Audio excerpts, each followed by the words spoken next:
welcome to Baking and Books. My name is Lexi and I'm an amateur baker who loves to read. So each week I post videos of myself attempting to bake something new while also talking about a book that I have recently read or just really love. Today I'm going to be making red velvet cookies. I wanted something kind of easy and also who doesn't love red velvet. And we're going to be discussing The Miserable Mill by Lemony Snicket. This is the fourth book in the series of Unfortunate Events books. So if you haven't read the other three or at least watched my videos on the other three, then I would definitely go do that first. Oh, also you can watch the show on Netflix. I'm sure some people would be like, no, read the books. And usually I am a book purist, but you know, the TV show was good, so you can do that too. But definitely do that before you watch this, otherwise you're going to be confused, probably even with the synopsis. But like I said, I wanted something easy today because these books do not have a lot to talk about. But I love reading them, I love rereading them, and I definitely am excited to talk to you guys about this one today. All right, let's go ahead and dive right in. All right, so we are going to start with a synopsis. So the Baudelaires have just barely again escaped Count Olaf and his horrible people that he brings with him. And now they have somebody else willing to take care of them, but I think take care of them is probably like a really loose term for this person because they definitely are not a good caregiver. So they're basically sent to a lumber mill where they are going to live and work along with the other people who live and work at the lumber mill. And remember, these are children, so it makes perfect sense. And of course, you know, they're trying to figure out how to navigate that world while also, of course, being hyper aware that that Count Olaf could sneak up on them at really any point in time. So that's pretty much it. The Baudelaires, of course, are off on another adventure of sadness and mayhem. So if you are not caught up on these books and you don't want anything spoiled for you, go ahead and skip forward until it says no more spoilers and you can see how our baking turns out. Ooh, I need to put my apron on. I flipped it inside out today, you know, changing things up a little bit. Anyway, if you don't want spoilers, skip forward until it says no more spoilers. You can see how the cookies came out. But if you don't care, then stay with me and let's get deeper into the book. Okay, well, first things first, I think we can all agree that this story makes zero sense. Like, out of all the stories we've experienced so far, out of the three, you're gonna sit here and tell me that it makes perfect sense and that all the adults in the world around these kids fully believe that these kids should go live at a mill. You're gonna really sit there and tell me that that's what we're doing?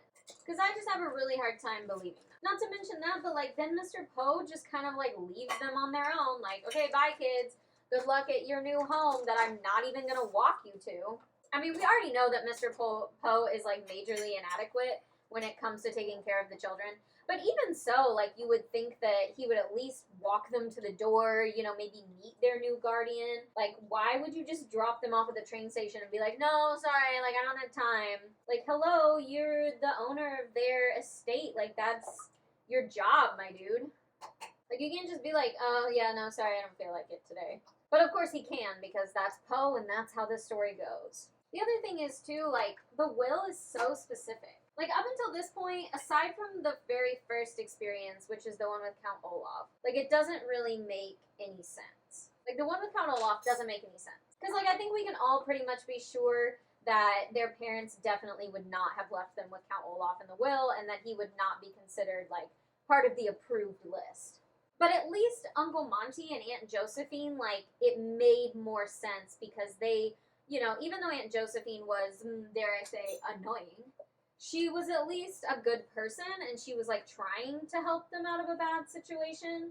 So like I can understand how she got involved in this. But with this one, it's like it does not even begin to make sense like why you would do any of this, honestly. Like the will is so specific that somebody that is like a close relative or like close living person is supposed to take care of them. And I just don't understand how Sir got on that list. Like, it just doesn't make sense at all. I think I'm adding more food coloring than might be necessary, but I want these to be, like, a nice red and not, like, an orange red, you know? Because this is, like, orange. I want it to be red!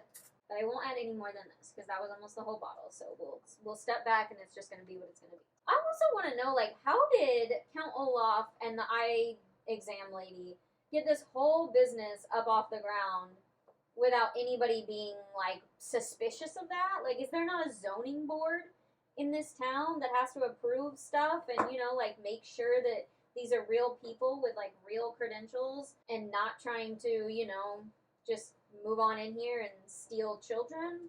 Because I feel like we kind of missed that maybe. And also, too, like, I don't really understand sometimes, like, these adults. Like, I don't remember his name, but he's like Sir's right hand man, and he's the one that's like, oh, children, no, like, you should be taken care of, like, your children, you shouldn't be working in a mill, like, that's a terrible thing for you to be doing, and is like trying to be nice to the kids. He's chill, and we like him. So I guess my question is, why don't normal people actually help the orphans do good things? This is a very dark red. This is pretty much brown. I found more food coloring, and I am going to mix it in because the directions said that I could. The other thing is, like, look, this has got to be probably one of the most absurd things.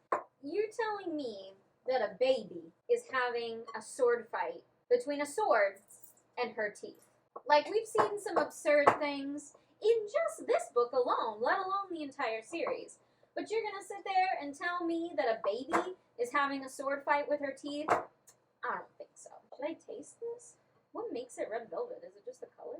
I think that's the thing that gets me the most, though, is that, like, Sunny is described as, like, a legitimate baby. Like, bigger, like, barely bigger than a loaf of bread or whatever. And so you're gonna sit there and tell me that this literal infant, like, if she's barely bigger than a loaf of bread, then quite honestly, she's, like, 2 weeks old, maybe. Like, some babies are bigger than loaves of bread when they're born. So that's not a great description. But then also, too, like, how does that make any sense? It doesn't make sense. How is this baby able to do anything?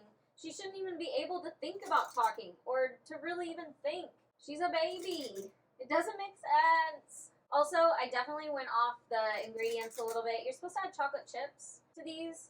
I don't really know that I personally am going to enjoy the idea of chocolate chips in my batter. So I didn't do that. Okay, if you left because of spoilers, go ahead and come back and join us.